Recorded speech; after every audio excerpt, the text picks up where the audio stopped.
네, 안녕하세요 여러분, 반갑습니다. 지금 소개받은 인지과학자 김상균입니다. 저 사실 미디어 연구자는 아닙니다. 앞에 보고 말씀드리면 되는 거죠 지금. 미디어 연구자는 아닌데 저는 개인적으로 인지과학, 그러니까 인간의 마음을 공부했고요. 또한 다른 분야를 보게 되면 로보틱스 공부를 했고 산업공학 공부했습니다. 오히려 미디어 외적인 영역을 공부한 사람 입장에서 미디어를 바라봤을 때, 그리고 메타버스를 바라봤을 때 어떤 미래를 보고 현재 무엇을 하고 있는지, 그런 부분을 말씀드려볼까 합니다.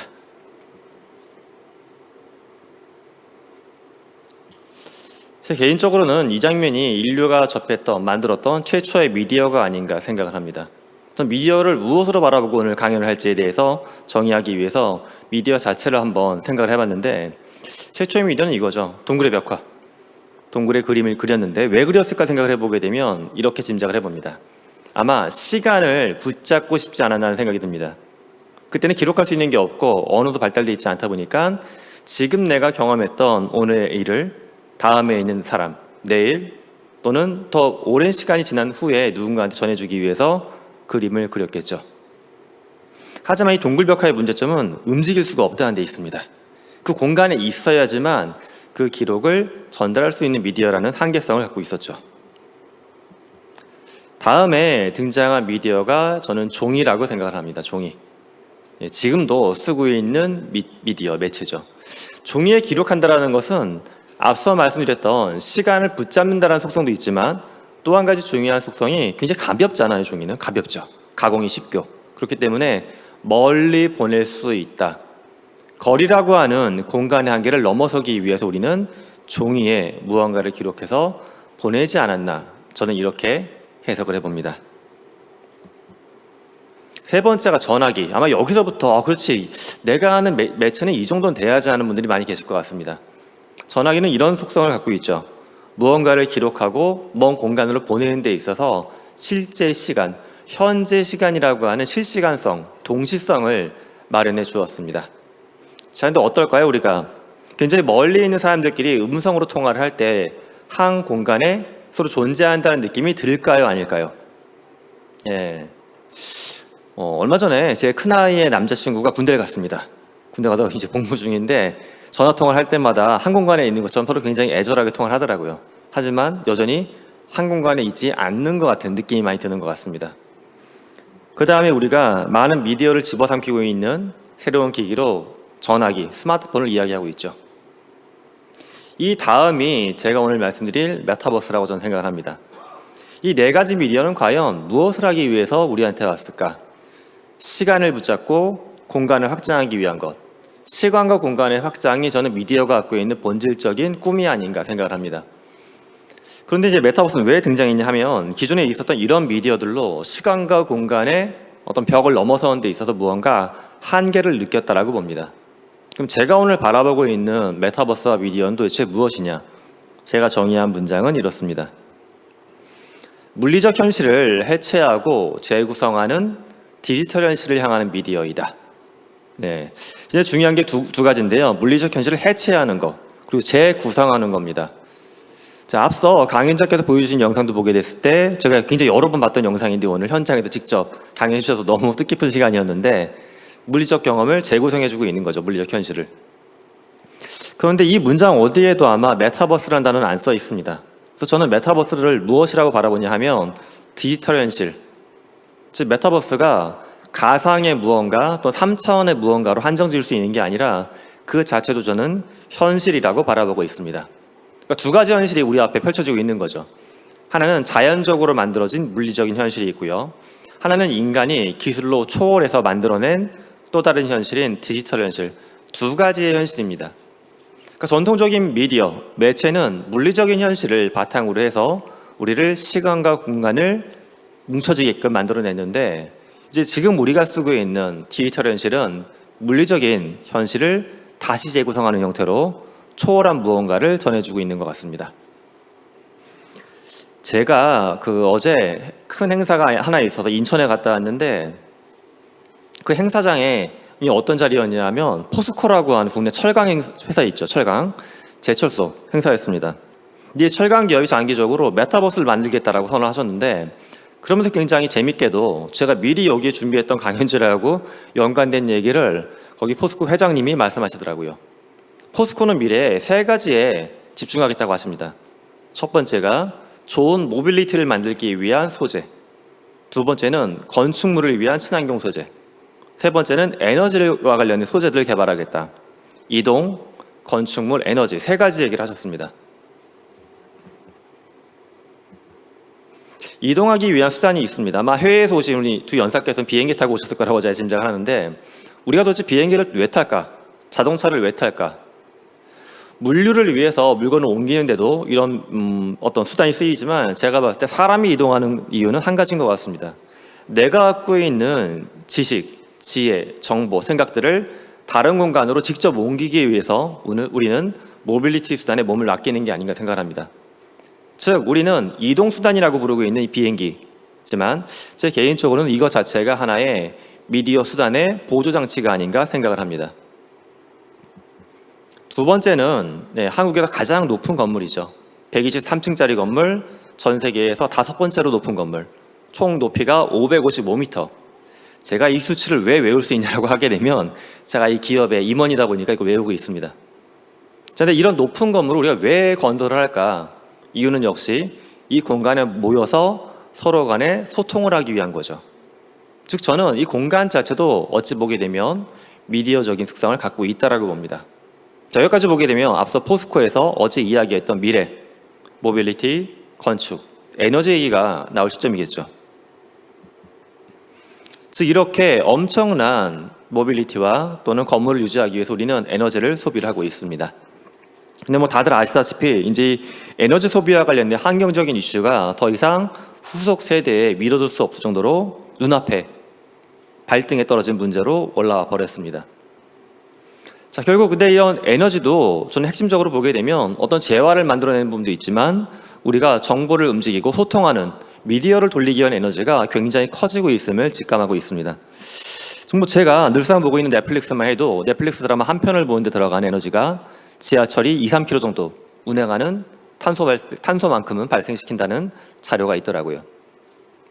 즉 저는 제가 오늘 미디어 또는 메타버스를 정의하는 데 있어서 물리적 현실을 해체하고 재구성한다라고 말씀을 드렸는데, 바로 이런 것들입니다. 우리 물리적 현실에서 가장 중요한 요소로 자리 잡고 있는 모빌리티 수단, 그 다음에 공간, 에너지, 이 세 가지를 메타버스라고 하는 접근을 통해서 새롭게 재구성할 수 있다. 이러한 부분은 미디어 자체의 어떤 기능이나 또는 사회적인 가치를 높일 수도 있지만, 좀 더 확대해서 보게 되면 미디어로 인해서 발생했던 수많은 환경적인 문제들을 해결할 수 있는 새로운 대안으로 메타버스, 디지털 현실이 저는 작동하리라 생각을 합니다. 지금부터 제가 이제 이러한 철학을 가지고서 해왔던 세 가지의 작업을 보여드릴까 합니다. 첫 번째 작업은 아마 이제 앞서 보셨던 알터에고랑 조금 더 겹쳐 보이시는 부분이 생길 수도 있는데, 국내에 TV조선에서 지난달부터 시작해서 12부작으로 진행하고 있는 방송 콘텐츠가 있습니다. 아바드림, 일종의 아바타의 꿈이라는 표현이 되겠죠. 아바드림을 제가 속한 팀에서 만들고 있는데, 그 아바드림의 짧은 영상 하나를 보고서 거기에 담긴 의미를 풀어볼까 합니다.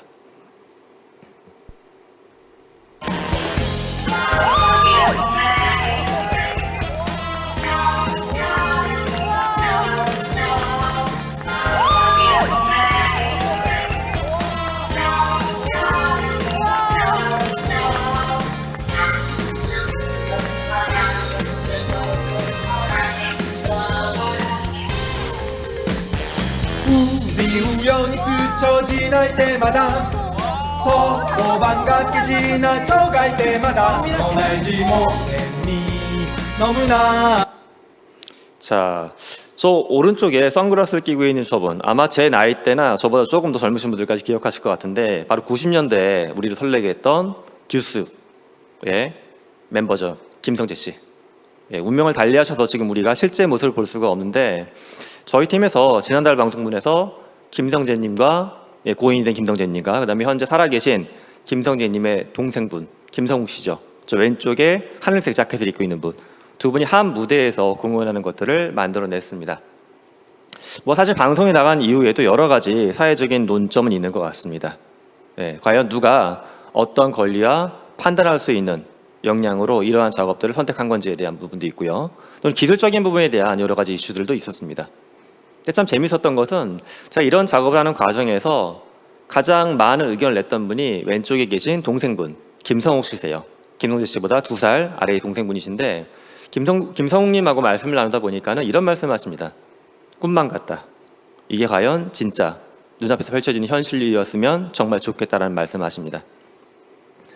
즉 우리가 이제 방송을 통해서 이런 작업을 하는 데는 여러 가지 맥락이 있는데 저희 팀에서 이런 작업을 했던 첫 번째 이유는 이렇습니다. 우리는 지나간 시간, 지나간 사람들을 많이 기억하면서 살고 있죠. 사실 이런 씬이 아니더라도 우리는 좀 더 역사적으로 보게 되면 매번 드라마나 영화를 통해서 세종대왕이나 이순신 장군을 기억을 하고 있습니다. 아마 여러분 머릿속에 해당되는 이순신 장군만 해도 여러 명의 배우가 왔다 갔다 할 겁니다. 과연 그분의 실제 모습이 무엇인지는 잘 기억을 못 하실 겁니다. 근데 저희 팀에서는 이렇게 500년 전, 400년 전뿐만 기억할 게 아니라 좀 더 가까운 거리에 있었던 분들을 기억하기 위한 새로운 방법이 필요하지 않을까 하는 생각을 했고요. 또한 이제 메타버스라는 매체가 사회에 전파되는 과정에서 이 매체 자체를 어렵게 생각하시는 연령대가 높은 분들, 그분들이 새로운 VR 장비나 스마트폰의 어려운 증강현실 기능을 쓰지 않더라도 가정에 있는 TV를 통해서 메타버스를 간접적으로 보실 수 있는 기회를 만들어드렸으면 하는 바람으로 이런 작업을 진행을 했었습니다. 두 번째는 공부와 관련된 매체입니다. 국내에서는 아마 아직도 가정으로 배달되는 학습지 또 출판물 시장이 굉장히 크긴 합니다. 하지만 이런 학습용 매체 시장이 점점 더 전자, 디지털 쪽으로 전환이 되고 있습니다. 자, 그 중에서 제가 이제 관련된 같이 협력하는 기업의 동의를 받고 갖고 온 자료인데 국내의 학습 기업 중에 좀 규모가 큰 기업인 웅진그룹에서 진행하고 있는 케이스입니다. 웅진은 가정에 10인치 정도 되는 태블릿을 렌트해주는 사업 모델을 갖고 있습니다. 학습용으로 태블릿을 빌려가는 겁니다. 그럼 빌려간 태블릿을 바탕으로 저학년 아이들이 이렇게 접속을 하게 되면 화면과 같은 메타버스를 경험할 수가 있습니다. 화면 왼쪽 위의 모습은 미술관이고요. 화면 오른쪽 위의 모습은 도서관입니다. 자, 여러분들 여기서 이제 가볍게 현장에 계신 건 아니지만 제가 추측을 해보시라고 여쭤보고 싶은 것은 이러한 씬으로 만약에 저 연령대의 아이들이 책을 보거나 그림을 보게 됐을 때 상황이 어떻게 바뀔까요?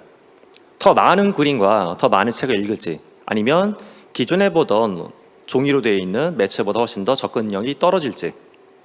근데 저희가 몇 달 동안 운영했던 사업 모델에서는 실제 아이들이 더 많은 시간을 여기 체류하면서 독서량과 그림을 열람하는 시간이 증가하는 것을 관찰할 수가 있었습니다. 왼쪽 아래 모습은 공룡 시대를 탐험하는 모습도 있고요. 오른쪽 아래는 아이가 교실에 들어가는 장면인데 교실에 들어가면 실제 다른 친구들이 NPC, 아바타 형태로 등장해서 나의 학습을 조언해주는, 약간 동기부여해주는 역할들을 해주고 있습니다. 또한 우리 이제 아이 옆에 자그마한 반려묘가 있죠, 고양이. 그래서 저 공간을 통해서 학습적인 경험도 하지만 다른 존재하고 소통하는 경험. 특히 한국의 가정에서는 대부분 이제 부모님들이 직장에 다 다니시고 아이 혼자 있는 가정이 굉장히 많이 있습니다. 이럴 때도 이제 아이는 어떤 반려동물을 많이 원하는데 현실적으로 반려동물을 또 못 키우는 경우가 많이 있죠. 이럴 경우에 아이한테 사람이 아닌 다른 존재, 동물하고의 소통에 대한 경험을 주기 위해서 시각적으로는 그냥 하나의 인형같이 생긴 고양이지만 굉장히 공을 들여서 저 고양이하고 아이의 관계를 정말 디테일하게 설정을 하고 만들어가고 있습니다. 자, 이게 학습에 대해서도 매체 부분을 이렇게 저희가 좀 바꿔보는 작업을 하고 있고요. 마지막은 대학교 신문입니다. 이제 방송 얘기 드렸었고 학습지에 대한 이야기 드렸고 언론, 신문인데 그 중에서도 대학교 내부에 있는 언론, 신문에 대한 이야기를 해볼까 합니다. 제가 대학을 다니던 30년 전만 해도 다 종이신문이었습니다. 그래서 이제 건물 앞에 보게 되면 종이신문이 꽂혀 있고 그걸 가져다가 읽었는데 최근에 보게 되면 종이신문을 발행하는 학교는 굉장히 적어졌고 대부분의 대학들이 인터넷으로 또는 스마트폰 앱을 통해서 신문을 발행을 하고 있습니다. 자, 근데 이런 신문들을 보게 되면 열독률, 그러니까 구독률이라고 하죠. 실제 접근하는 비율은 많이 떨어지고 있습니다. 자, 이런 상황에서 오른쪽과 같은 메타버스가 지난달부터 시작해서 한국의 대학생들에 의해서 자발적으로 만들어지고 있습니다. 플랫폼은 우리나라 청소년들도 많이 사용하고 있는 마인크래프트입니다. 마이크로소프트사의. 이 플랫폼 내에서 어떻게 매체적인 성격, 상황이 발생하는가를 보게 되면 이런 겁니다. 저 플랫폼을 처음에 시작한 사람은 영남대학교에 있는 어떤 철학가, 학생분이셨어요. 지금 사업도 하고 계시고. 근데 그분이 영남대 캠퍼스를 메타버스 안에 복제해가지고 다양한 소통도 하고 행사도 진행했습니다. 근데 어느 날 살펴봤더니 영남대뿐만 아니라 서울대도 그렇고 제가 있는 경희대도 그렇고 국내 많은 대학들에서 비슷한 작업들을 한다는 것을 파악을 한 겁니다. 그래서 연락을 한 거예요. 그래서 다른 대학도 연합을 해가지고 현재 한 10개가 넘는 대학이 메타버스 공간 내에서 연합체를 형성을 했습니다. 자, 그래서 저 연합 공간 내에서 저들이 크게 두 가지의 디지털 현실을 만들어가고 있습니다. 한쪽은 각각의 대학 캠퍼스가 실제 물리적인 곳과 비슷한 형태의 디지털 트윈 형태로 만들어서 대학 캠퍼스 내에 소통하는 것들을 그대로 디지털 현실 속에 캠퍼스 속으로 옮기는 작업들을 하고 있고요. 이 두 번째 작업이 저는 조금 더 독특하고 의미가 있다고 보는데, 그동안 서로 연결성이 부족했던 다른 대학들, 예를 들어 저희 대학과 영남대, 서울대학, 경희대학 이런 식으로 서로 캠퍼스가 달랐던 대학에 있는 구성원들끼리 서로 정보와 지혜를 나눌 수 있는 창들을 만들어가고 있습니다. 정말 작은 케이스라고 볼 수도 있겠지만 최근에 봤던 좀 재미난 사례는 이런 것들도 있습니다. 대학들이 지지난주가 중간고사 기간이었거든요. 그랬더니 저 별도의 공간에 어느 대학 학생이 독서실을 만들었습니다. 공부할 수 있는. 근데 그 본인이 만든 공간에 다른 학교 학생들도 들어오는 거예요. 그 공간 내에서 같이 공부를 하고 같이 이야기를 나누고 하는 것들을 볼 수가 있었습니다. 즉 종이로 존재했던 대학의 의사소통하는 어떤 매체가 디지털 미디어인 인터넷이나 웹으로 바뀌었고요. 또 하나 바뀌어가는 현상을 보게 되면 공간성을 갖고 있는 대학의 공간, 그리고 실제 존재하지 않지만 물리적으로 재구성된 새로운 공간을 통해서 이들이 소통하는 것들을 엿볼 수가 있었습니다. 저는 앞으로 메타버스가 미디어적으로 세 가지의 특성을 강화시키면서 발전하리라 예상을 합니다. 하나는 실존성입니다. 맨 처음에 말씀드렸던 벽화, 파피루스 종이, 전화, 모든 것들은 시간을 붙잡고 싶다, 같은 공간에 존재하고 싶다라고 하는 인간의 욕망 때문에 발생한 것이죠. 그런데 정말 시간을 붙잡은 것처럼, 정말 한 공간에 있는 것처럼 느낄 수 있는 실존성, 소리로만 불편했던 것 또는 작은 화면으로 불편했던 것들을 메타버스를 통해서 실존성이 높아지는 형태로 우린 미디어를 성장시킬 수 있고요. 두 번째는 관계성입니다. 제가 마지막에 보여드렸던 대학교의 케이스처럼 저 플랫폼 미디어를 통해서 우리는 더 많은 학생들, 더 많은 관계자들이 서로 소통을 하면서 함께 이야기를 만들어갈 수 있다는 겁니다. 마지막은 매체를 경험하는 주도성 부분에 있지 않을까 생각을 합니다. 아직까지만 해도 제가 처음에 보여드렸던 제가 했던 작업 중에 방송 작업을 보게 되면 시청자 입장의 주도성은 그 케이스에서는 사실 별로 나타나고 있지 않습니다. 시청자들은 여전히 완성된 결과물을 소비하는 것뿐이죠. 하지만 두 번째 케이스, 학습지를 하고 있는 태블릿을 들고 있는 아이들, 그리고 자기 컴퓨터로 전국의 대학생들이 모인 메타버스 공간에 소통하는 우리 학생들을 보게 되면 자기주도적으로 공간을 만들고 자기주도적으로 매체에서 발생하는 경험을 선택할 수 있음을 알 수 있습니다. 즉 세 가지가 골고루 성장하는 게 메타버스가 미디어로서의 역할을 하는 길이 아닐까 저는 짐작을 합니다. 이런 상황에서 크게 몇 가지의 기술적인 진보가 있어야 될 것 같습니다. 인프라, 플랫폼, 콘텐츠, 실감기기, 그 다음에 경험을 디자인하는 약간 사회과학적인 인문학적인 기술들, 이런 기술들이 점점 더 개발이 되어야 한다고 보고 있습니다. 인프라에는 반도체나 클라우드 같은 기술들도 필요하고요. 또는 물리적인 현실과 디지털 현실의 공간을 연결하기 위해서 IoT나 로보틱스와 관련된 기술들도 앞으로 더 많이 필요하리라 생각을 합니다. 플랫폼 내에서는 3D 엔진부터 인공지능과 관련된 기술들까지가 필요할 것으로 보고 있고요. 콘텐츠 영역에서는 공간과 아바타를 창작하고 디지털 재화나 이야기를 창작해내는 기술들이 필요할 것이라고 보고 있고요. 실감기기에서는 헤드셋과 글래스뿐만 아니라 실제 물리적인 공간에 사람이 아무것도 착용하지 않은 상태로 공간에서 디지털 현실을 경험할 수 있는 투명 디스플레이나 입체 디스플레이 쪽들도 시장에 나오리라 예상을 합니다. 여담으로 좀만 말씀드리면 또 제가 이제 소속된 기업에서 현재 준비하고 있는 것 중에 내년 CES에 공개할 제품 중에 하나가 평면 TV에 부착을 하게 되면 그 화면 자체가 입체로 보이는 그런 기기들을 개발을 하고 있습니다. 마지막으로 경험 디자인 측면에서 보게 되면 원격의 입장 상황에서 실제감을 느끼고 인간의 공감력을 키울 수 있는 것들, 그다음에 그런 과정에 사람들한테 동기를 부여할 수 있는 게이미피케이션 같은 사회과학적인 기술들이 더 많이 개발되어야 한다는 생각을 갖고 있습니다. 그런데 이런 기술들도 제가 말씀드렸던 메타버스가 완성이 될 수 있을까? 여전히 우리가 넘어야 될 허들이 존재합니다. 자, 제가 또 다른 장벽이라고 표시했는데 우리 사회를 보게 되면 저도 이제 올해 나이로 한국 나이로 50인데 60대, 70대 어르신들을 보면 여전히 디지털로 뭔가 정보를 소비하는 것들을 불편해하십니다. 이런 것들이 이제 메타버스로 넘어가면서 그분들한테는 또 하나의 높은 장벽이 만들어지고 있는 것을 볼 수가 있습니다.